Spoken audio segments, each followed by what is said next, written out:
Hello, everybody, and welcome to another episode of How to Scale an Agency. I'm on with the Tony Albrecht. He has a lot of content on LinkedIn that he's been pushing for the last year and a half. Really personal and compelling content about how to build business, how he's been growing his own marketing practices, working with lawyers, and also just content in general. And I've been following him personally for a while as his posts have gotten a lot of traction. And I think all of the people who listen to the show, if we're an agency owner, we want to get online, we want to get on LinkedIn. We want to get presence so we can get clients. And so I thought of no other person to ask other than Tony. So I'm glad to have him on the show. Tony, thanks for being on. Thanks, Lucas. Good to talk to you, man. So Tony, what is the secret that you have to getting exposure on LinkedIn? What's the biggest thing that you think it is? We're just getting right into it. If I had to pick one thing, yeah, I think it's actually around generosity. And so my strategy, and I've written about this, 3 things: be consistent, be interesting, and be generous. And when people come to LinkedIn, we all, and I mean just about all of us, seem to come to that platform with this idea that we have to be quote unquote professional. And right. I know, I come to this game after litigating for more than a decade, right? So right. As a lawyer, lawyers were afraid to press like on a post, right? We don't want to get in trouble. And it was only after I stopped practicing law, took a business development role, and kind of went a totally different direction, where my buddy / CEO said I had to learn LinkedIn, that I started trying to figure it out. And I had very low expectations, but what I learned pretty quickly, I did Justin Welsh's operating system, which I cannot recommend highly enough for somebody who wants to take it seriously. But what I learned is that the generosity thing is about like contributing to conversations. And like if you show up and you start contributing to conversations, what you can find is that the platform opens up in this new way. Like there's this matrix-like quality that once it opens up, it becomes this totally different animal than the thing we see. And that's the point where things can start to get interesting. Yeah. Very interesting. And one thing that I'm really curious about as well is when you say about joining the conversation. I actually just had somebody on the show just a few weeks ago who was speaking about how he goes on like social listening tools to find what's trending either on Google Trends or using tools like Taplio is one that's been picking up some steam that just shows you top posts. So I'm curious, do you have a process around like finding what actually the conversation is and then being able to create content around that? Or how do you identify what conversation is actually happening? Like where do you go? How do you do that? I'm not that strategic.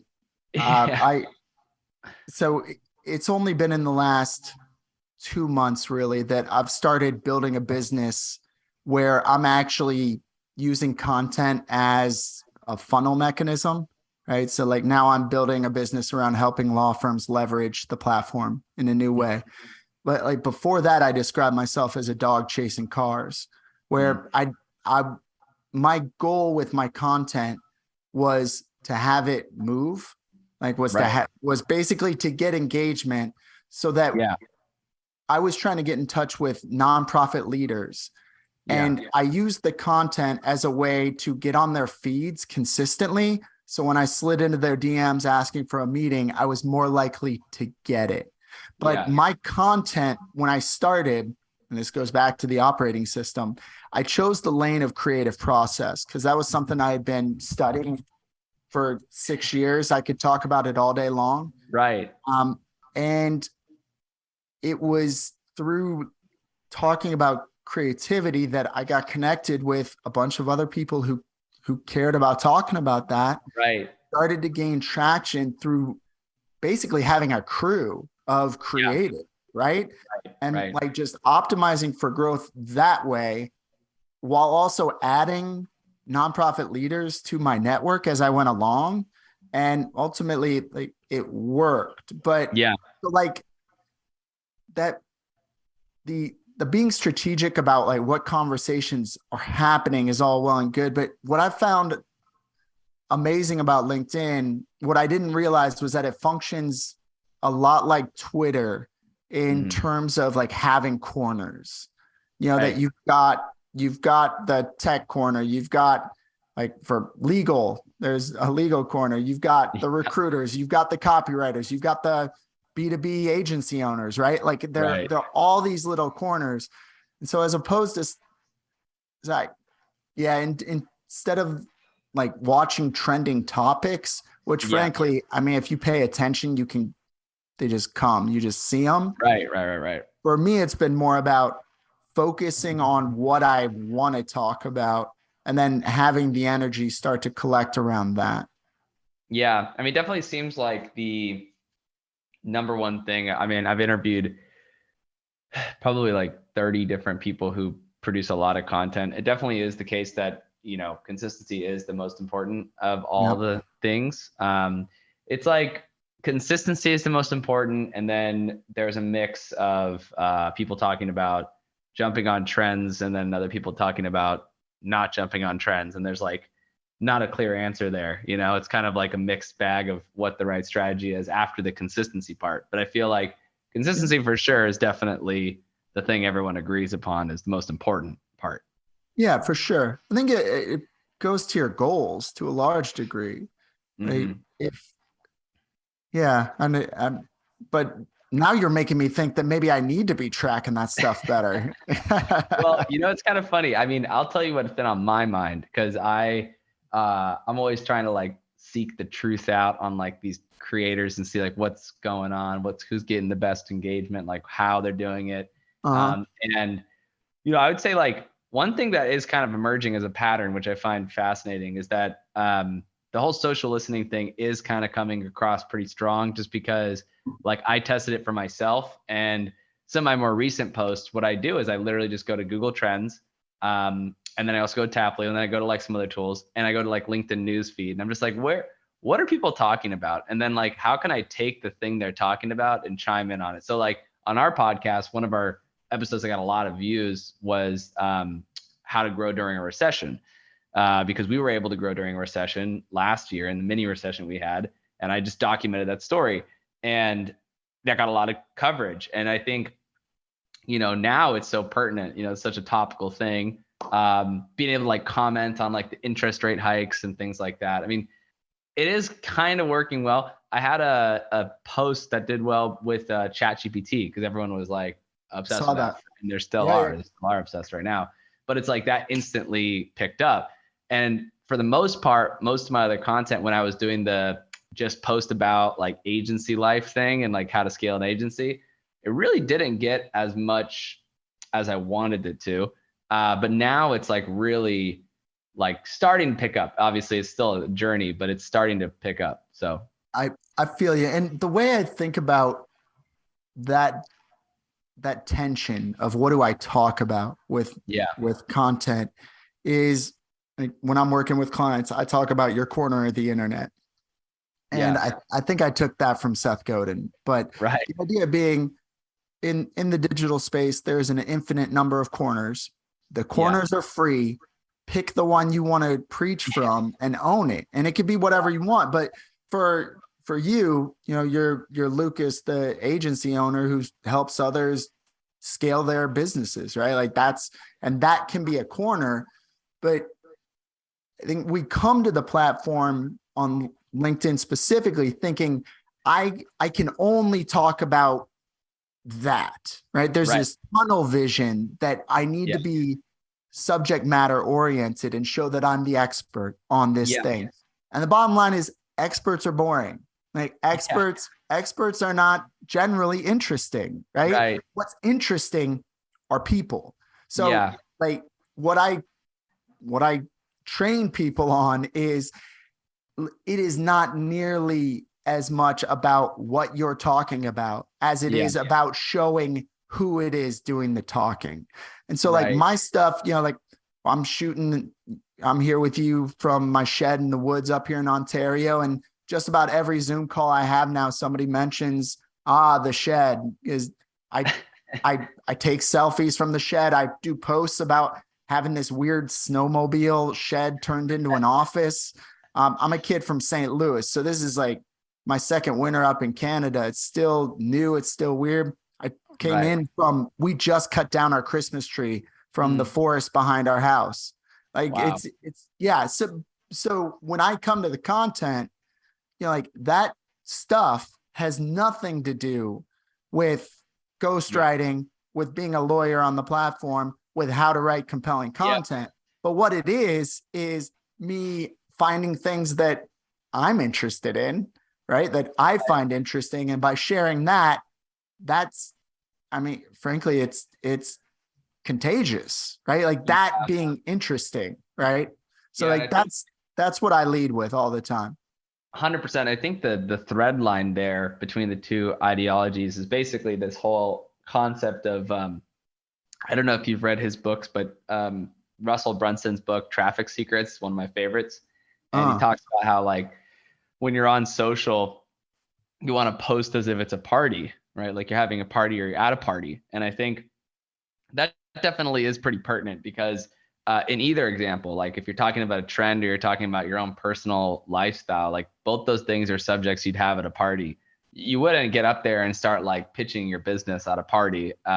Then they think you're not a cool person. They probably wouldn't want to follow you. And so I think that's the thread. And I think whichever way you take it, it's almost just like you got to delay the ask for as long as possible, as they always say, with like jab, jab, jab, right hook, that whole concept.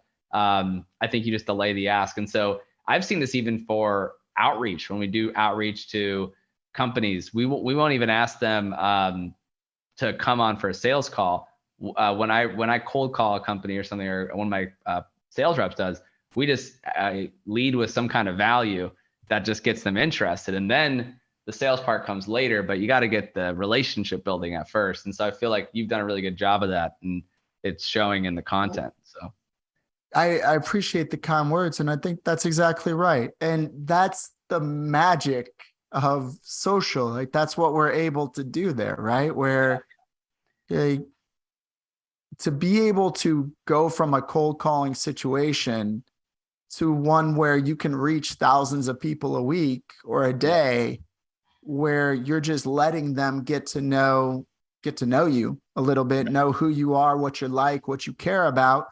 You can develop a level of affinity, a level of relatability, and a level of trust yeah, before you ever pick up the phone to ask them for something. And I mean, I've seen that work in two different contexts now, yeah, the nonprofit sector and the legal sector now. And I mean, for both of those, both tend to be pretty buttoned up. And at this point, I'm leaning pretty hard into my sort of goofballness, and like my just being like right. kind of off the beaten path a little bit. And I mean, I'm lucky that it's working. Yeah, and I think, I mean, I'll say for myself, one thing that I'm in the process of doing is I feel like the pillars of marketing are know, like, and trust, right? And I think Right. when you talk about goofballness, like that's the likability part. And if you're an authority and you have some authority in the space like you do, you're nailing all three, which is probably why a lot of the content's doing well. And I think for me, I've definitely had content that's done well, but anytime it did, it was definitely like uh, I think it was very much leaning on the knowledge, the know part, like they knew about me and they trusted me. But I think when you just lean on those two pillars, you don't have the third one down, then you're not going to reach like mass virality or like mass exposure. So I feel like for me, one thing I'm focusing on a lot right now is like, how can I, to your point, get people to just feel like they like me as an individual, because I'm not just all about business 24/7. Like it's actually, I'm like a human, and everyone can tap into this. They just can't always talk about business. It's like you kind of have to peel back the layer a little bit, get them to like you. Because if you've accomplished a lot, that's great. And if you post on LinkedIn, they'll know about you. So they'll trust you and they'll know about you, but they might not like you because they might just think, oh, this guy's just constantly posting about business. There's nothing there like on a human level. So it is interesting what you're saying. I think that's probably what's been working for you from what I'm seeing. I think that's spot on. Do you know Darren McKee? Have you? uh Sounds familiar, All but right. So he's he and his brother started this side hustle called SAS Bros, but he's he's a little linky famous in the sales space. Yeah. And he was one of the first guys I noticed when I started paying attention. And his whole deal was just, I'm a normal guy who started posting here, like just seeing if I could be of service to people. And the dude means it. He means it in a way that a year ago, I think when I first started following him, I want to say he was at maybe 15, 20,000. And at this point, I want to say he's up over 65, 70,000. I mean, he's just blown up his stuff. I mean, I think he's broken like something insane, like 10 million impressions this year, just like crazy numbers. But he talks very little about what he sells. And he's in like enterprise level sales. Yeah. Like, he's just, and so for me, it's all about point of view. It's about what is the lens through which you're viewing the world and sharing what you're looking at. So to your point about, like, you want to talk about Chat GPT, you want to talk like the rise of AI, you want to talk about quiet quitting, you want to talk about inflation and interest rates. You can do that if that's something you're caring about, but don't give me a term paper on Paul Volcker, right? I want to know what Lucas, how it's affecting you in your life from where you're sitting there in California, right? And the more we can show, and that's what Darren's so good at, is that he's just constantly sharing basically like photos and snapshots of what he's seeing in the world in a way that makes him super relatable, super likable. And it's almost like you can't help but develop a level of trust through that, right? 100%. And there's been this working theory that I've had over the last 12 months. I'm curious to see your thoughts on this as well. I've shared it on the podcast, and it's kind of like an open discussion in the community, which is, I started posting content kind of similar to you, like not super long ago. I mean, the first time I started was like literally a year ago. I mean, I had some intermittent posting, but I hadn't really committed to it until about a year ago. And the thing is, at first I did what everyone says you should do, which is just like post a ton, like often, and just get that muscle built. And that was good actually for kind of building that muscle and building that. How often were you posting? Oh man. I mean, Twitter, I was posting 6 times a day, LinkedIn 4 times a day. Oh, wow. Yeah. That's a load. Literally like YouTube once a day, podcast once a day, like max everything. Right. And I was just all in on it. It was part of the reason our podcast and software got a lot of traction, but in our community. But the thing is that, it's kind of interesting because it's sort of on certain channels, it kind of like hit a huge spike and then relatively speaking, and then kind of plateaued. Right.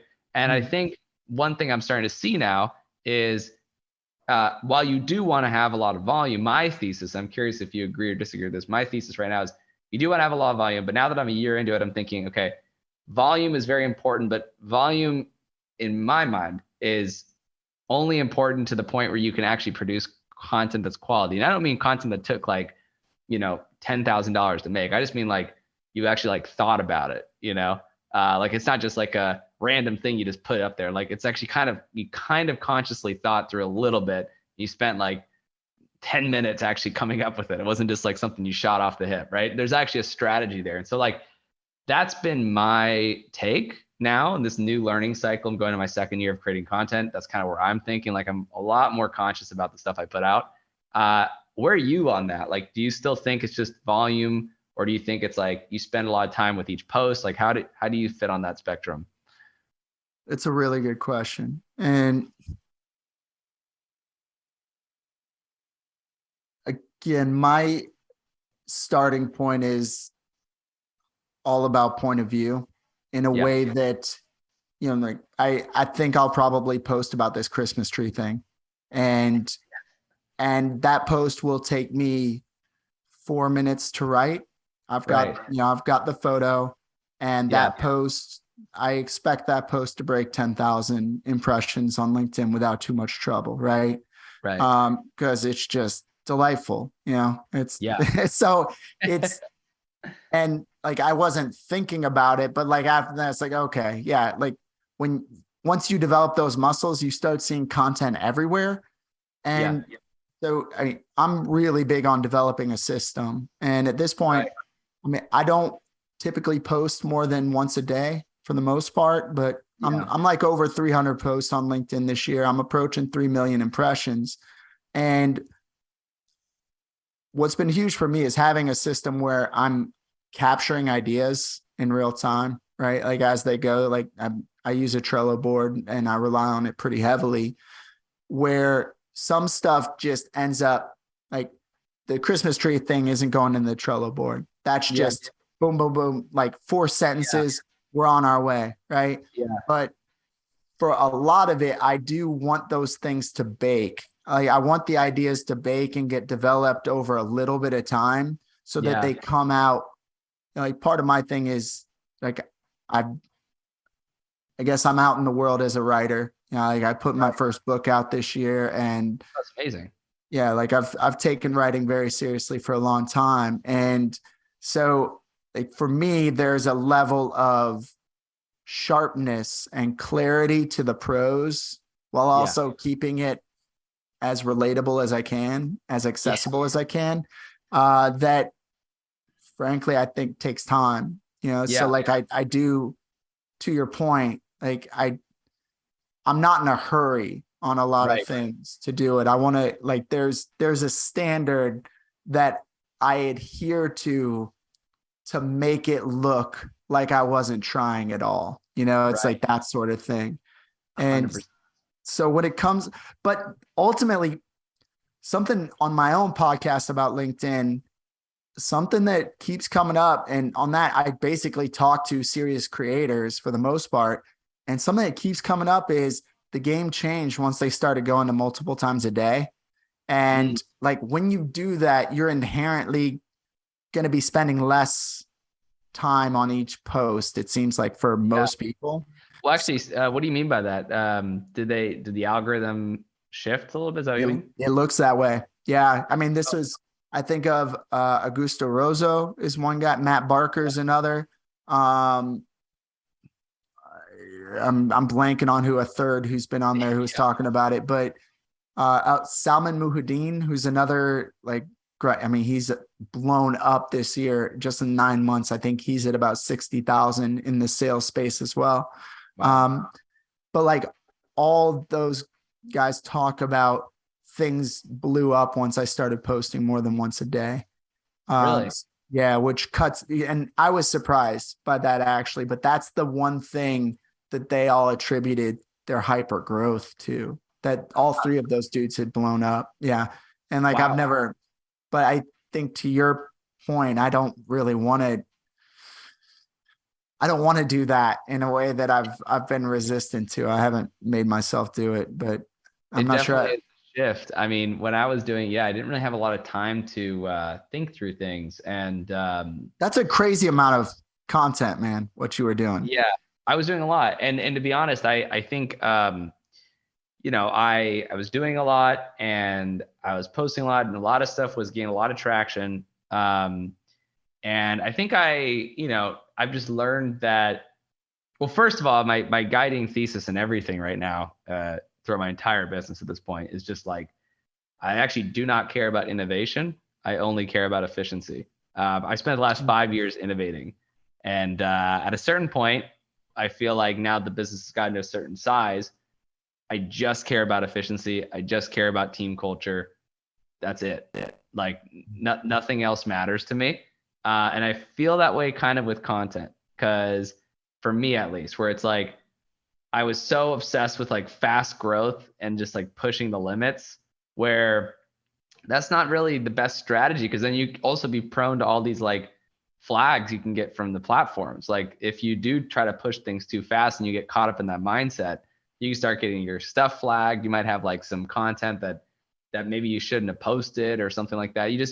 Your wheels are spinning too quickly, I think. And so I think the underlying thesis that I have, at least, which may be shared by other people or not, is that while it is probably the smart move to post multiple times per day, I think a lot of it comes down to the intention. Is the intention to cut corners and just go a million miles per hour? Or is the intention, this is what I'm doing for the algorithm, this is a conscious choice, and I can keep up with the rate of content posting, and I know exactly, like, this is literally planned out. Like, I have these 4 posts and I know what they're going to do. I have a strategy. I have time to think through the strategy, and it kind of works, you know?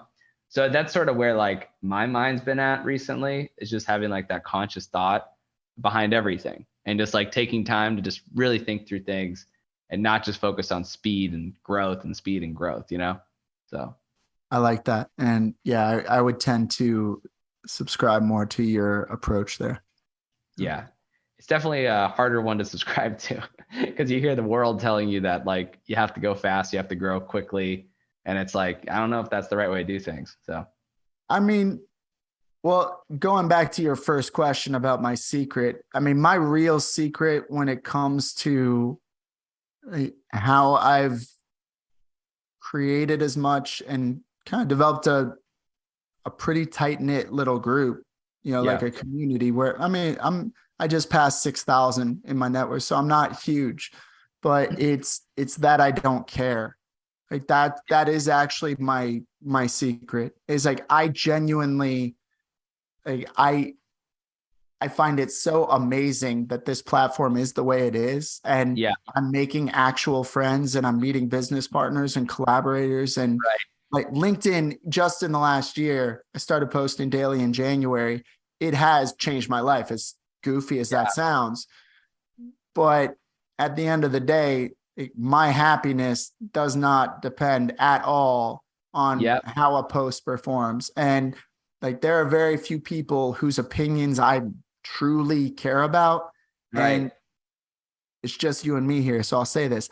I don't think any of them are on LinkedIn, right? Like, yeah, the people whose opinions I actually need to yeah, get in my life, yeah, they're just not there. And so, yeah, because of, social, we get caught up in it, right? And it gets so easy to start to tie feelings of self-worth to how things are doing. And if content isn't doing well, like, it must mean I suck. And no, it doesn't mean you suck. It just means that for whatever reason, that thing didn't catch with the algorithm, right? And right, it's, I mean, that's where the consistency comes in. It's just like, you get better over time because you learn the rules of the game. And yeah, like, so it's like, the moment you learn that you should never share or repost something on LinkedIn, your game just improved.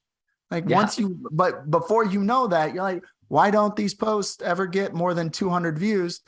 It's because the algorithm will not show people posts that have been shared, even when it's sharing another LinkedIn post. It makes no right, sense, but like, that's the thing. So it's just yeah, like approaching it like a game. That is a exactly, game where there are rules, and like, it's just have fun with it. You know, like, learn the rules, work on your skills to make you yeah. a better player of the game. But at the end of the day, that's all it is.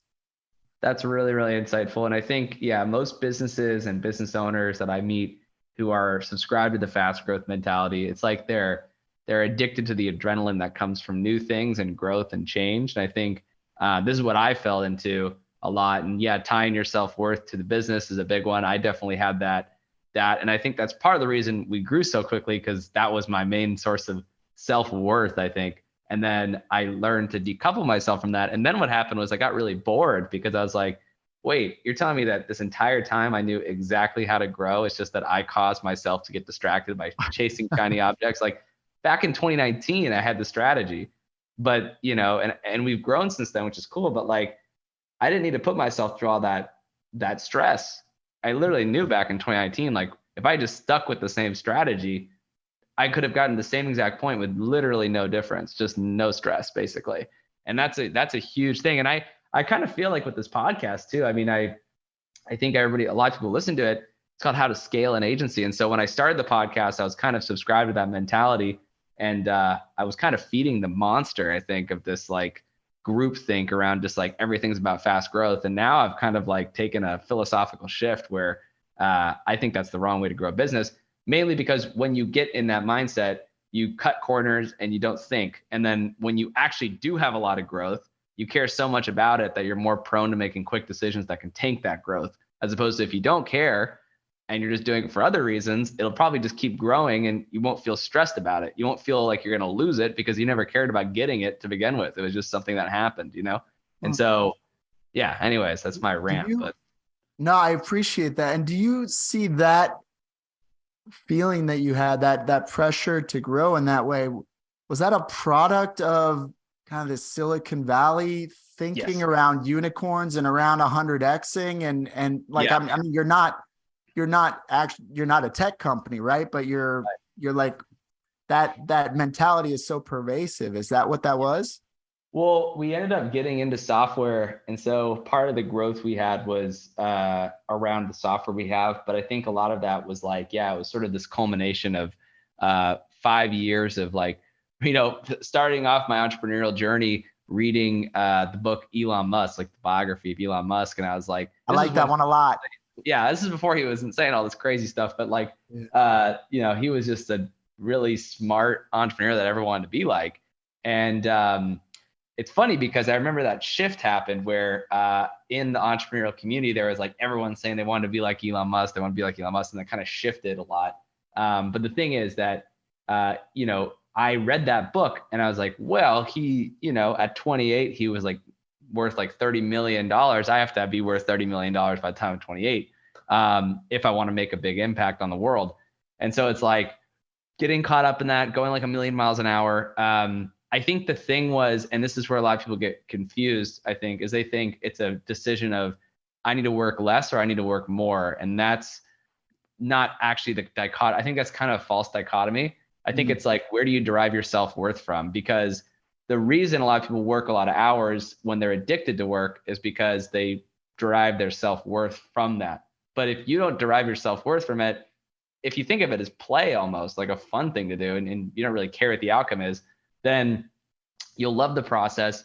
You might work more hours, you might work less hours, but it doesn't matter. You have other things in your life that you care about, right? So yeah, definitely Silicon Valley, like the whole growth mindset. I was obsessed with that for a long time. So, and it got me pretty far, quote unquote, but like at what cost? And then also like, it's actually not the right way to grow, in my opinion. Like it actually causes more harm than good. And all those VC companies, 99% of them fail anyways, and they're not profitable. So like, why would you subscribe to a mindset that has a 99% chance of failure? It doesn't make any sense, Yeah.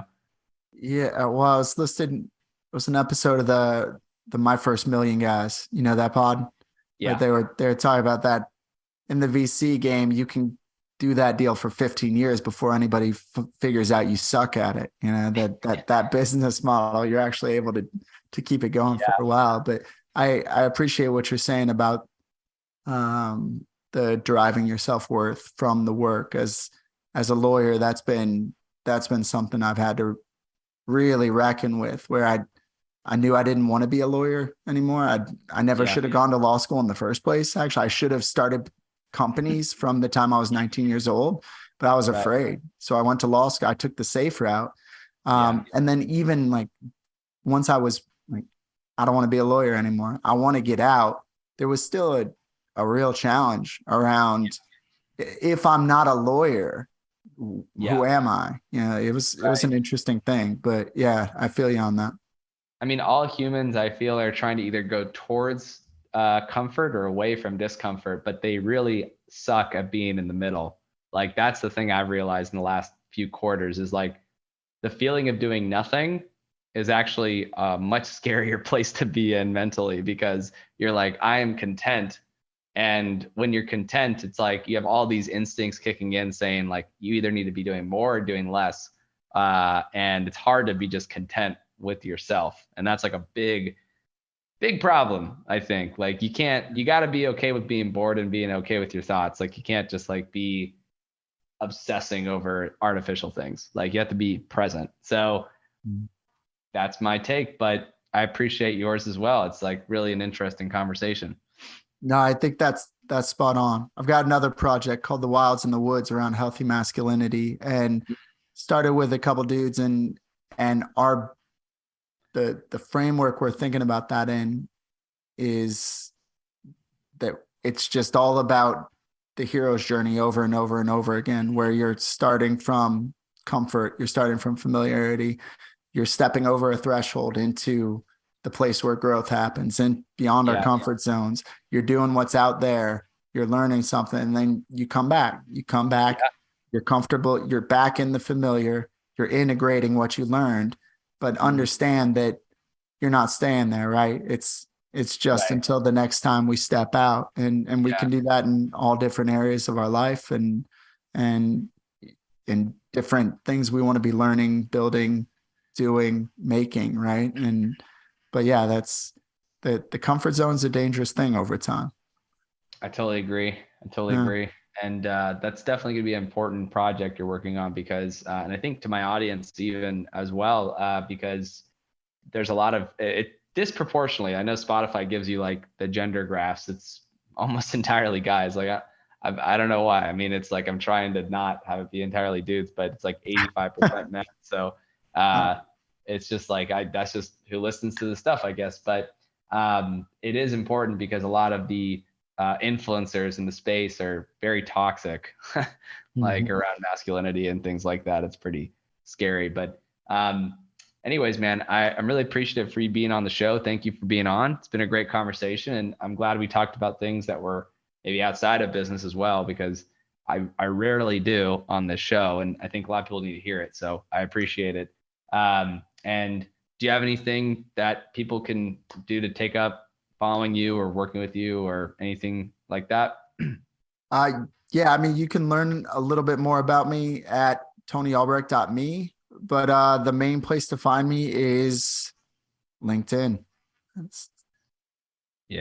Follow him on LinkedIn. He's got great content, been following him now for a while, and I'm really excited to see this further success with the brand, which I know will happen.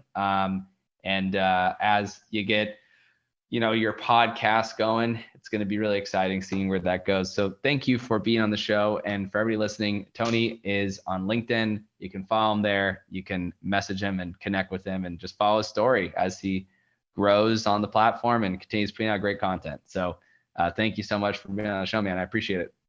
Thank you. This was fun.